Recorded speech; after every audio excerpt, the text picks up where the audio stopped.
सभी श्रोतागणों को नमस्कार। भगवान श्री कृष्ण बचपन में बड़े चाव से मुरली बजाया करते थे। पौराणिक मान्यता है कि मथुरा जाने से पहले हमेशा ही उन्होंने मुरली को अपने पास रखा था। उसे एक पल के लिए भी अपने से अलग नहीं किया था।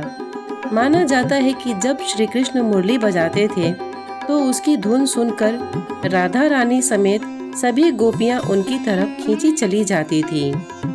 कहा जाता है कि राधा जी से अंतिम बार वृंदावन में मिलन के बाद श्री किशोरी जी ने उनसे प्रार्थना की थी कि गोलोक जाने से पूर्व प्रभु एक बार अवश्य दर्शन दें, और भगवान उनकी इस प्रार्थना को टाल नहीं पाए और उन्होंने उनके विरह में मुरली बजाना ही छोड़ दिया था। बताया जाता है कि भगवान श्री कृष्ण से एक बार अंतिम भेंट श्री द्वारिका धाम में हुई थी।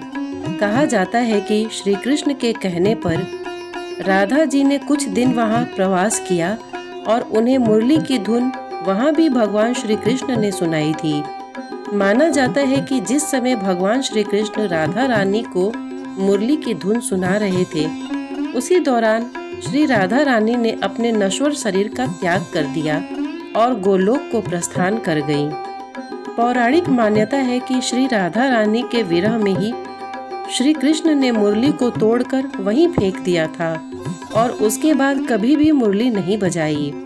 मान्यता है कि मुरली और मोरपंख भगवान श्री कृष्ण के अभिन्न अंग थे।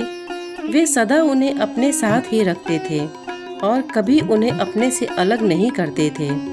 मुरली के विषय में एक बार उन्होंने अपने मित्र उद्धव को भी बताया था और कहा था कि अब तक तो वे मुरली को श्री राधा जी के लिए बजाते रहे हैं, लेकिन अब किसके लिए बजाएं? जब किशोरी जी नहीं हैं, तो उनके बिना मुरली की धुनों का क्या मतलब है।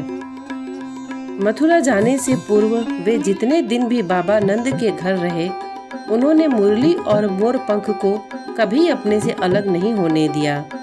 कहा जाता है कि श्री राधे रानी और कान्हा दोनों एक ही हैं।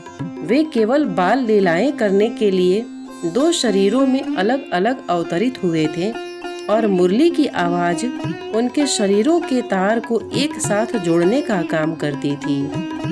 एक बार प्रेम से बोलिए, जय श्री राधे कृष्ण।